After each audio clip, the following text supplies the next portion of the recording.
महाशय दीनदयाल प्रयाग के छोटे से गांव में रहते थे। वह किसान न थे पर खेती करते थे। वह जमींदार न थे पर जमींदारी करते थे। थानेदार न थे पर थानेदारी करते थे। वह थे जमींदार के मुख्तार।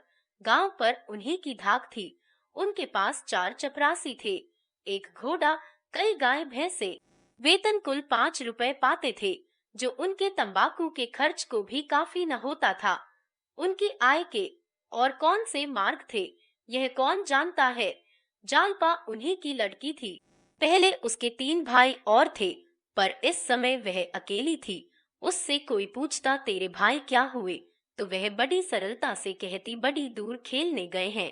कहते हैं मुख्तार साहब ने एक गरीब आदमी को इतना पिटवाया था कि वह मर गया था। उसके 3 वर्ष के अंदर तीनों लके जाते रहे। तब से बेचारे बहुत संभल कर चलते थे। फूंक फूंक कर पांव रखते, दूध के जले थे, छाछ भी फूंक फूंक कर पीते थे। माता और पिता के जीवन में और क्या अवलंब।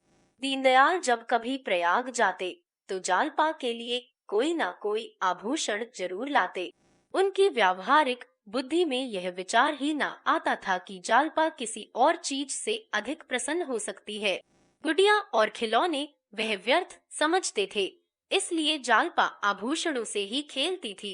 यही उसके खिलौने थे। वह बिल्लौर का हार, जो उसने बिसाती से लिया था, अब उसका सबसे प्यारा खिलौना था। असली हार की अभिलाषा अभी उसके मन में उदय ही नहीं हुई थी। गांव में कोई उत्सव होता या कोई त्योहार पड़ता तो वह उसी हार को पहनती। कोई दूसरा गहना उसकी आंखों में जंचता ही न था। एक दिन दीनदयाल लौटे तो मानकी के लिए एक चंद्रहार लाए। मानकी को यह साके बहुत दिनों से थी। यह हार पाकर वह मुग्ध हो गई। जालपा को अब अपना हार अच्छा न लगता। पिता से बोली, बाबूजी, मुझे भी ऐसा ही हार ला दीजिए। दीनदयाल ने मुस्कुराकर कहा, ला दूंगा बेटी, कब ला दीजिएगा? बहुत जल्दी। बाप के शब्दों से जालपा का मन न भरा। उसने माता से जाकर कहा, अम्मां जी, मुझे भी अपना सा हार बनवा दो। माँ, वह तो बहुत रुपयों में बनेगा।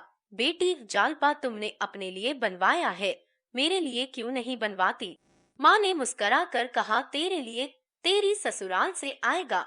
यह हार 600 में बना था, इतने रुपए जमा कर लेना। दीनदयाल के लिए आसान न था। ऐसे कौन बड़े ओहदेदार थे।